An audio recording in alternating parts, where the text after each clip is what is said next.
So hello guys, what's up, welcome back to another video. तो मैं आज आपके सामने एक और नया टॉपिक लेके आ चुका हूँ जो कि बहुत ही इंपॉर्टेंट है एग्जाम पर्पस के लिए। मैं आपको सभी इंपॉर्टेंट क्वेश्चन ही बताता हूँ आजकल। टॉपिक भी जो स्ट्रेस मैनेजमेंट है, ओबी का हमारे अंदर 5th यूनिट के अंदर था ये।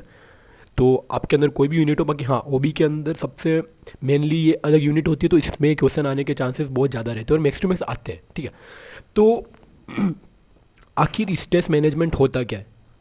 स्ट्रेस मतलब आप जानते हो क्या होता है? स्ट्रेस मतलब आपके अंदर कोई टेंशन है, डिप्रेशन है, एंजाइटी है, तो फिजिकल तो ठीक है। साइकोलॉजी फॉर्म के अंदर कोई कंडीशन आपके अंदर ख़राब है, आप किसी चीज़ को लेकर प्रेशर फील कर रहे हो, टेंशन फील कर रहे हो, कोई भी वर्क को लेकर, अपने लाइफ की सिचुएशन को लेकर, तो उसको बोलते हैं स्ट्रेस। ठीक है, तो स्ट्रेस कैसे हो सकता है? अब आपका ऊपर वर्कलोड ज़्यादा हो गया, वर्क बर्डन आ गया आपके ऊपर कॉन्फ्लिक्ट, किसी से लड़ाई हो गई तो आपको स्ट्रेस हो जाएगा। तो ये सब चीज़ होती है स्ट्रेस के अंदर। ठीक है, इट इज़ अ फिजिकल होता है, psychological condition that occurs when a person feel pressure and tension due to work demand work की डिमांड ज़्यादा हो जाती है या अपने लाइफ सिचुएशन के ऊपर कोई भी बात आ जाती है, तो क्या होता है? Stress. Employee can not handle work demand easily. जो एम्प्लॉय होता है ना, वो अपनी वर्क डिमांड को ईजीली हैंडल नहीं कर पाता। इन ऑर्गेनाइजेशन स्ट्रेस में ऑकर्स कोज ऑफ वर्कलोड हो जाता है, या डेडलाइंस आ जाती है, या फिर रेस्पॉन्सिबिलिटी बढ़ जाती है, या फिर कॉन्फ्लिक्ट मतलब लड़ाई हो जाती है, लड़ाई। ठीक है, ये इसकी कोशिश क्या क्या है, किस कारण मतलब स्ट्रेस हो सकता है, वो चीज़ देखते हैं अपन। सबसे पहला होता है वर्क ओवरलोड। आपके ऊपर बहुत ज़्यादा काम आ गया है, आपको प्रेशर कर रहा है काम करने के लिए कोई भी मैनेजर या आपका लीडर है वो। ठीक है, सेकंड आता है रोल कॉन्फ्लिक्ट। आपकी लड़ाई हो गई किसी भी बात को लेके, किसी से भी, तो भी आपको स्ट्रेस आ जाएगा। ठीक है, या तो आपको रोल एम्बिगाइटी, मतलब क्या होता है कि आप कोई भी सॉरी कोई भी आप जो रेस्पॉन्सिबिलिटी ना, आप क्लियरली अंडरस्टैंड नहीं कर पाए हो। When employee do not clearly understand their job responsibility, तो ये दिक्कत आती है। चौथा होता है job security, lack of job security. आपको डर रहता है कि आपकी जॉब चली तो नहीं जाएगी। ठीक है, फिफ्थ होता है पुअर वर्किंग कंडीशन। यार कंपनी के अंदर बहुत ही नॉइस है, अनकंफर्टेबल फील हो रहा है भाई, वर्क प्लेस अच्छा नहीं है, लॉन्ग टाइम है, मतलब बहुत ज़्यादा काम करवा रहे हैं, 10-12 घंटे आपसे काम करवा रहे हैं, तो भी ये कंडीशन ख़राब है। ठीक है, इस टाइम में भी आपको स्ट्रेस होने के चांसेस रहते हैं कि हाँ यार काम बहुत ज़्यादा हो रहा है, स्ट्रेस होगा अपने को, एंड आप मे बी मेंटली थोड़ा इनबैलेंस हो सकते हो उस टाइम पे, बट ये टेम्परेरी होता है। इंटरपर्सनल कॉन्फ्लिक्ट, आपकी कलीग्स हो गए या फिर आपके सुपरवाइजर्स हो गए, उससे आपकी लड़ाई हो गई, आपस कॉन्फ्लिक्ट हो गया,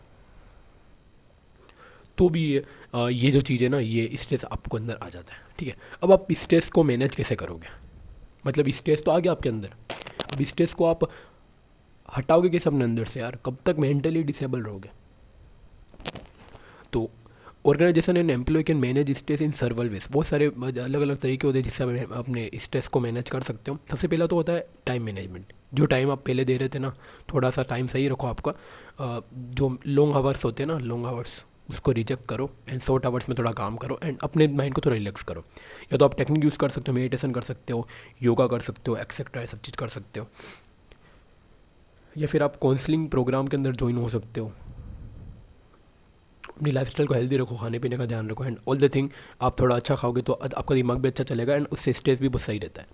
सपोर्ट वर्क एनवायरनमेंट, आपका जो वर्क एनवायरनमेंट वो आपको सपोर्ट लाइक सपोर्टिव करो थोड़ा, लाइक लोग बाग सपोर्ट करेंगे तो भी हो सकता है।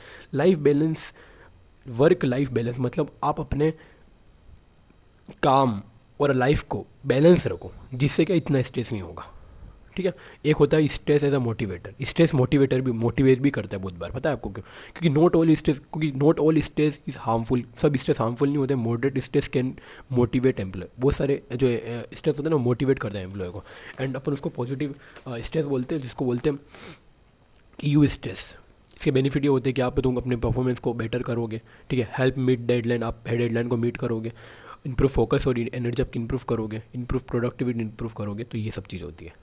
ठीक है, एंड लास्ट टॉपिक है अपना वर्क लाइफ बैलेंस। बहुत इंपॉर्टेंट है, ये भी आ सकता है। Means maintaining a proper balance between work responsibility. आपको जो काम करो उसको और अपनी पर्सनल लाइफ को बैलेंस करके चलना, मेंटेन करके चलना। एंड वो कैसे होगा, इसके वेज बताता हूँ मैं आपको। फ्लेक्सिबल वर्किंग आवर्स आपके मैक्स टू मैक्स 6 से 7 होने चाहिए, 10-12 नहीं होने चाहिए। घर पे काम करने का ऑप्शन चूज़ करो, घर पे रहोगे ज़्यादा सही रहेगा। प्रॉपर टाइम मैनेजमेंट बताया अभी आपको। टेकिंग ब्रेक, बीच बीच में ब्रेक लो, एंड वेकेशन जाओ थोड़ा लॉन्ग ब्रेक के लिए after month. Supportive organizational policy, इसको यूज़ करो। बेनिफिट क्या होते हैं इससे आपको स्ट्रेस कम होता है, ठीक है, बर्नआउट कम होता है, improve mental and physical health दोनों सही होती है, इसमें इंप्रूव होती है।